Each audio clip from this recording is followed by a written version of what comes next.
And I call Senator Roberts. Thank you, Madam Deputy President. I rise as a servant to the people of Queensland and Australia.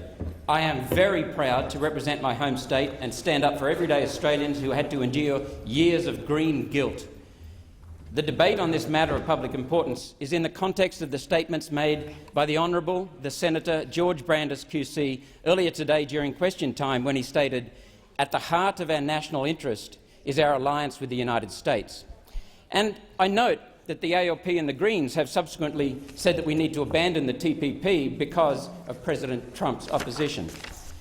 Mr. President, Madam Deputy President, I say to my fellow Queenslanders that this historic debate in this chamber marks the beginning of a Western spring.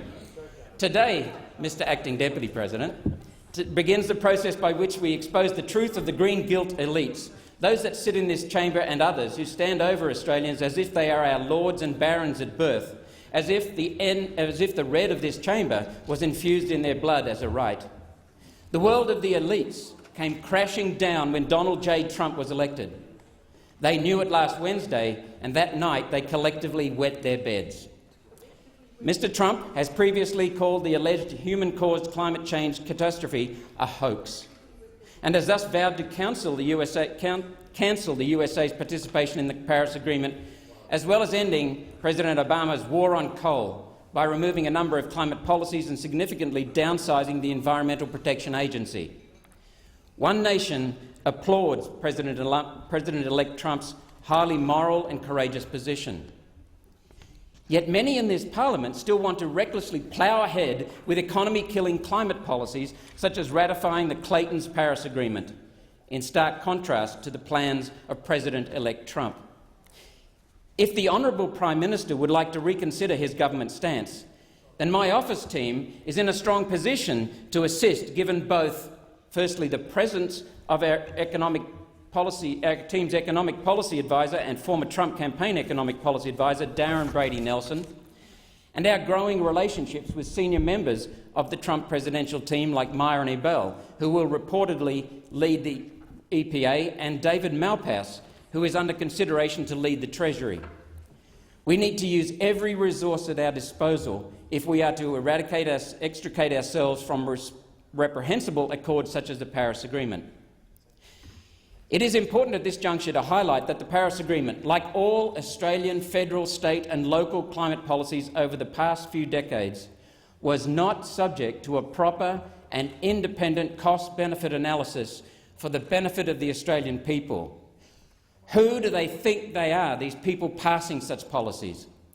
A Paris Agreement cost-benefit analysis is long overdue and preferably should be done by the highly credible Productivity Commission. Any such cost-benefit analysis will need to include at least two scenarios, one based on the evidence-light pseudoscience of the climate alarmists, such as the minority within the CSIRO, the Bureau of Meteorology and the UN, along with the related calls for massive government control, and secondly, an alternative based on the evidence-heavy science of the climate realists. The National Interest Analysis for the Paris Agreement states that, quote, "The Office of Best Practice Regulation confirms that a regulation impact statement is not required for the ratification of the Paris Agreement. This is outrageous, given that the website of the Department of Foreign Affairs and Trade says, quote, treaties which affect business or restrict competition are also required to be tabled with a regulation impact statement. Such a study often includes cost-benefit analysis, as it should and must. My recent submission to DFAT on the Paris Agreement emphasised the crucial need for cost-benefit analysis. One of the reasons was that the cost-benefit analysis most explicitly recognises that human wants are infinite and natural resources are finite. Decisions have to be made between alternative government actions that compete for such resources.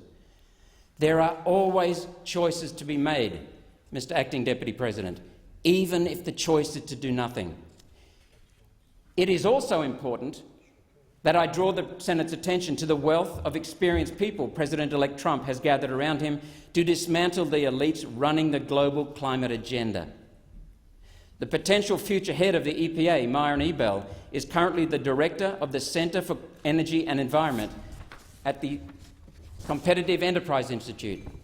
Sometimes called a climate denier-in-chief, he has called for abolition of the EPA and wants to scrap the Paris Agreement, a deal Trump has vowed to withdraw from.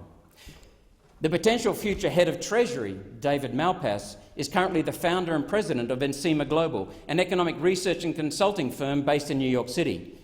He served as Deputy Assistant Treasury Secretary under President Ronald Reagan and Deputy Assistant Secretary of State under President George W. Bush. As may be recalled, President Pauline Hanson's One Nation Party took to the last federal election a comprehensive environment policy. To quote from it, "Climate change has and will continue to be used as a political agenda by politicians and self-interest groups or individuals for their own gain. We cannot allow scaremongering by people such as Tim Flannery, who make outlandish statements and are not held accountable.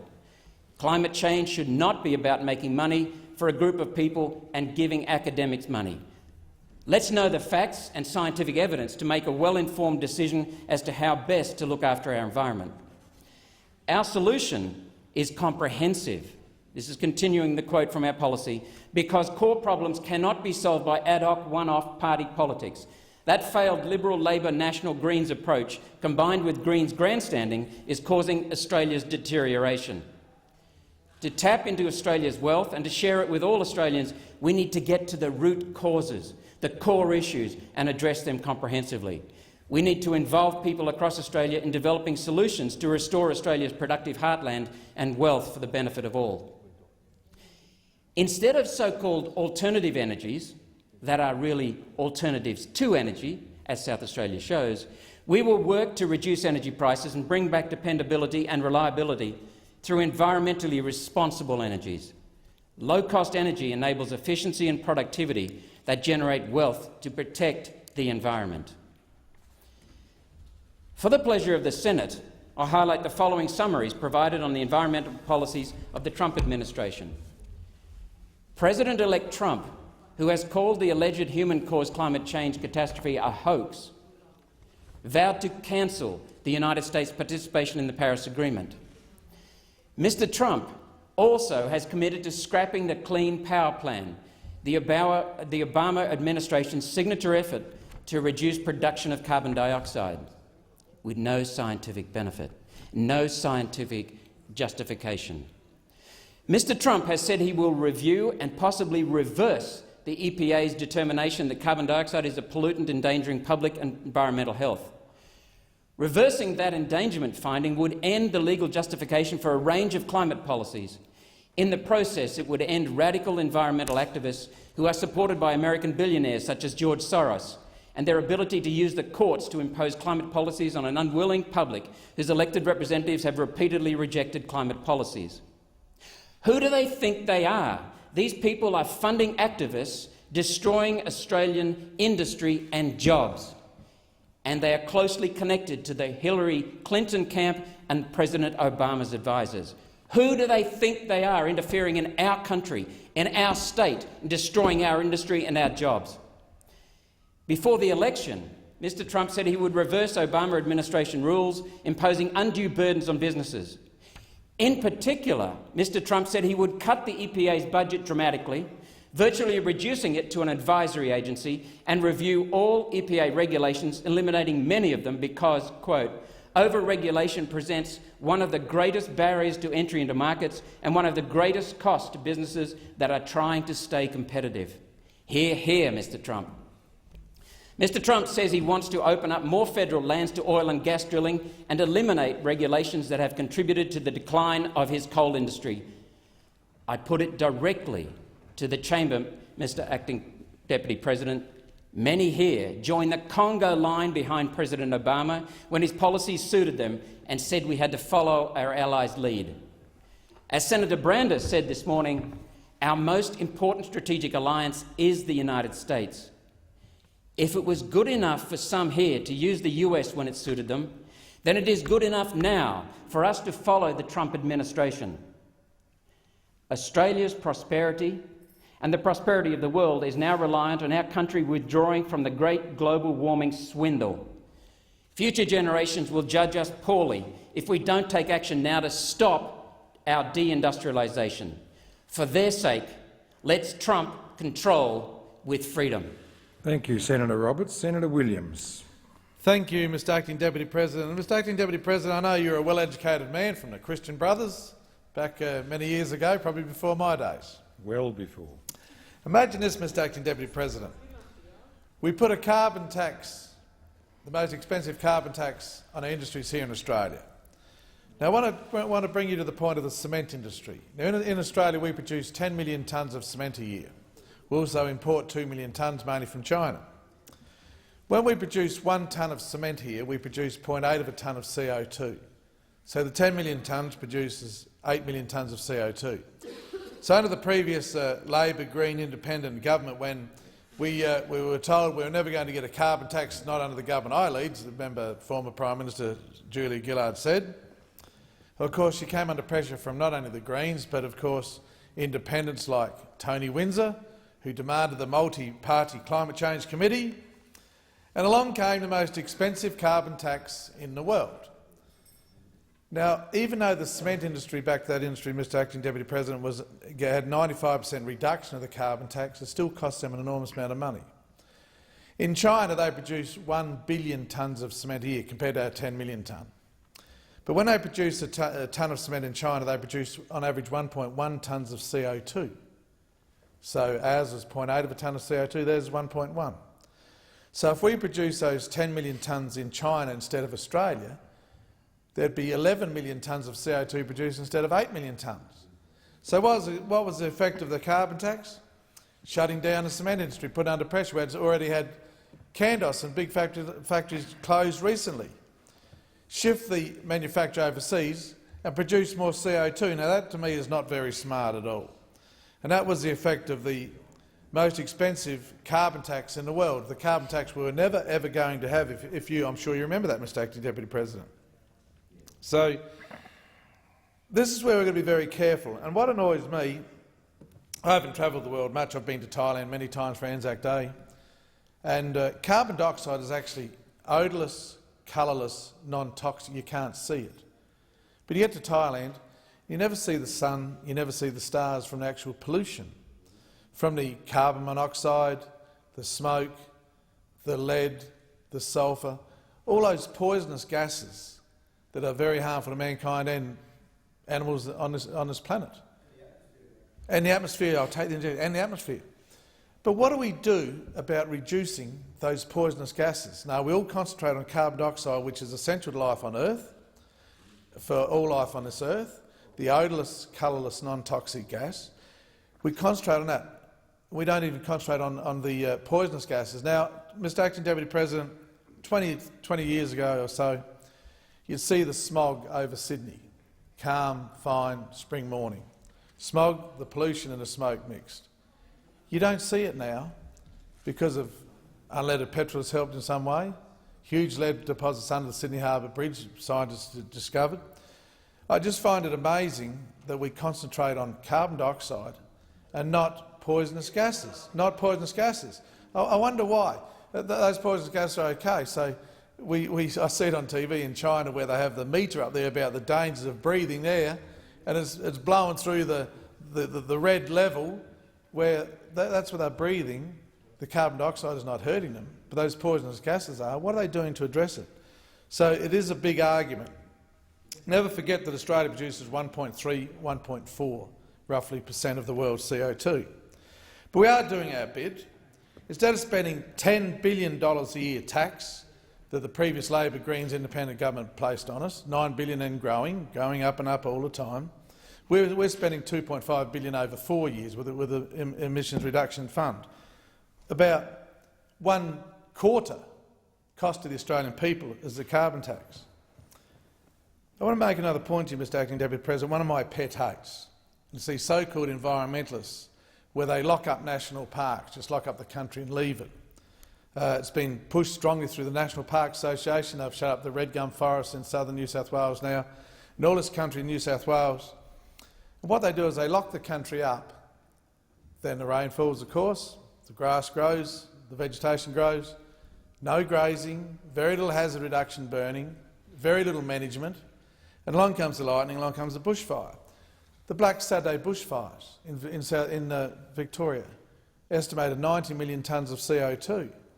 And the one bloke who cleared around his house, some 200 metres, the vegetation, was fined by the local council for clearing around his house. It's the only house in the area that survived the fire because he reduced the fuel levels on the ground. What a criminal he was. He was fined because he did the right thing and protected his house. The insurance company should have paid his fine. They didn't have to rebuild his house. So I just find this whole debate about environment so ironic, where it's all right to lock up country, don't manage it. I mean, Tasmania, where Senator Whish-Wilson's from, 52% of the 6 million hectares of that state is locked up. It's like you're having a farm, Mr Acting Deputy President, 10,000 acres, you lock up half and you wonder why you can't make a living on your farm because you've got half it locked up. But that's into national parks and wilderness areas and so on.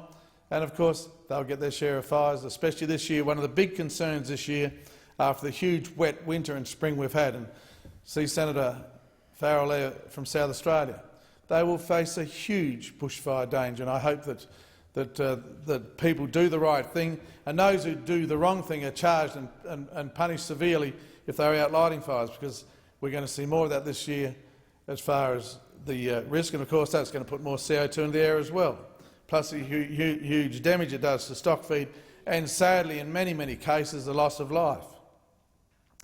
The one thing I've pushed strongly for, Mr Acting Deputy President, is soil carbon. When my wife Nancy and I bought our farm a few years ago, the first thing we did was got the bulldozer in, and the Greens reacted in a negative way once before when I said this, and we rebuilt the contour banks to prevent soil erosion. Our greatest asset is our topsoil. It has to grow food for thousands of years to come, for generations to come. We seem to pay little attention to our soil. But you know, Mr Acting Deputy President, if we had increased the carbon in our soil, and it can be done by simply balancing the magnesium and calcium levels, usually requires spreading lime, and let Mother Nature do its job. If we were to increase our soil carbon by 3% over the 450 million hectares of agricultural land in Australia, 3%, that would neutralise our CO2 emissions for 100 years. Zero. And this is what we've got to do, is concentrate on actually looking after our land. If you've got healthy soil, and the more carbon in your soil, the better your soil is. Healthy soil grows healthy food, and what do you have? Healthy people. This is all about a health issue. So instead of spending so much on carbon taxes and emissions trading scheme, do you know what they are, Mr Acting Deputy President? An emissions trading scheme is a scheme where wealthy people sell fresh air to wealthy people and poor people pay for it. Simple as that. That's what emissions trading scheme is. That's what the previous government wanted to do, have the carbon tax, then go to emissions trading scheme. And then you put the cost on your businesses, put your costs on your households. We saw the cost of living going up. Then people are paying more for electricity prices in their household and in their business. Of course, they have less money to disperse to spend down the local shops, and the shops and the businesses are doing tougher, slows the economy. And of course, lack of infrastructure. We only have to go to South Australia in recent history, the state of darkness, to know how much money they spent on infrastructure there, even with the carbon taxes put in place and the money they collected. So I think we need a realistic attitude here. Yeah, we're doing our bit. We're doing our bit at a lot lower cost than the previous government. We'll meet our targets, and that is for sure. But I think we can do a lot more for our environment. It's all about, what is this whole parliament about to me, Mr Acting Deputy President? Government is about protecting Australia for the future generations, whether it be protecting our environment, whether it be protecting our finances, whether it be protecting us and our borders from people coming here, securing our country and protecting our defence force and keeping safe. And you mentioned, Senator Roberts mentioned Mr Trump. Amazing how critical so many Australians are of Mr Trump. But I just want to cast your memories back to the Second World War, the Battle of Midway and the Battle of the Coral Sea. That was a turning point in the Second World War. And who was there? The Americans. Don't ever forget that. Without the Americans, the Second World War, we wouldn't have a parliament of democracy here today, Senator Whish-Wilson. We'd be under Japanese dictatorship. And you should remember that when you're throwing all your words and criticism to the Americans. They've been great allies for that long, and I know that our side of this parliament we'll do our utmost to maintain that strong friendship and relationship with the Americans, and that's what you want to concentrate as the fact of things. All right to criticise who they elected over there. You mightn't like their democracy and who they've elected, but the fact is we owe America an enormous amount for the democracy we enjoy in this place, and sometimes you might listen, sometimes you might think about it before you go shooting your mouth off about it. Senator Whish-Wilson. Thank you, Mr Acting Deputy President. Thank you, Senator Williams. Senator Moore. Thank you, Mr Acting Deputy President, and I'll put on record straight away that I never was taught by the Christian Brothers, though sometimes I think it would be a useful thing to have happened. Mr Acting Deputy President, we've got the motion before us, and certainly the element of it which talks about the disputed theory of climate science is one that we know is true. There is a disputed theory of climate science. We only have to listen to some of the contributions, as we've just heard from Senator Williams. There will continue to be dispute around the issue of climate science, as we've heard many times in this place, and those of us who were here during previous parliaments when there were moves to put in place issues around carbon emissions know just how strongly the dispute continues to be, not only in this parliament but in others. But, Mr Acting Deputy President, I believe the level of dispute is lowering. I truly believe that as a result of years of discussion in this space, that there is more understanding, more willingness to listen and more acceptance that there are indeed threats to our environment as a result of climate change. We had the Paris Agreement signed only in the last year, and as you would know, Mr Acting Deputy President, that was a considerable move forward in terms of international discussion on the issue. Only a few years ago we had the Copenhagen process, where again countries from across the world gathered to talk about the issues of the science, issues of the threat, issues of the future. At that stage there was no agreement by the nations. There was lots of talk, there was concern, but there was no single agreement signed up at Copenhagen. The change by the time the Paris Agreement was actually signed by over 190 countries who agreed that there needed to be change, there needed to be a response to the real understanding that there are threats to our environment. And an environment is not owned by one state, by one nation or by one region. Our environment is such a vibrant natural feature that it's owned by the world. And the world stood up at the Paris Agreement and said there needed to be change. And one of the key areas that pushed for that change, and I think has continued to be involved in this discussion over many years, never moving their anger, never moving their concern, is the region of the Pacific, our closest neighbours. If you remember, there was a great deal of media around Copenhagen and again in Paris of small nation-states from Oceania who went to talk to the other nations of the world and talk about their reality. And as we only heard this morning, and I hope many, many people in this place do have the opportunity to talk with the people from MICA who are visiting the parliament today, and what they said to us this morning at their open meeting outside this parliament, their parliament, what they said to us and what they're continuing to say to us as they're meeting with many of us is, of course, we can have discussions about climate change. Of course they know that parliamentarians here will be part of that discussion, but for them it's not a discussion. For them it is their survival. For them it is their livelihood. For them it is their future. And that was the message that Oceania as a group, Tonga, Samoa, Kiribati, Tuvalu, that was the message that those people took to the international conferences and turned to us, their nearest neighbour, and asked us to support them in their struggle for the future. And, Mr Acting Deputy President, the people of Oceania, the people of the Pacific, are not just standing back and waiting for other people to take action. They themselves are meeting, they meet regularly, they talk about the threat to their nation.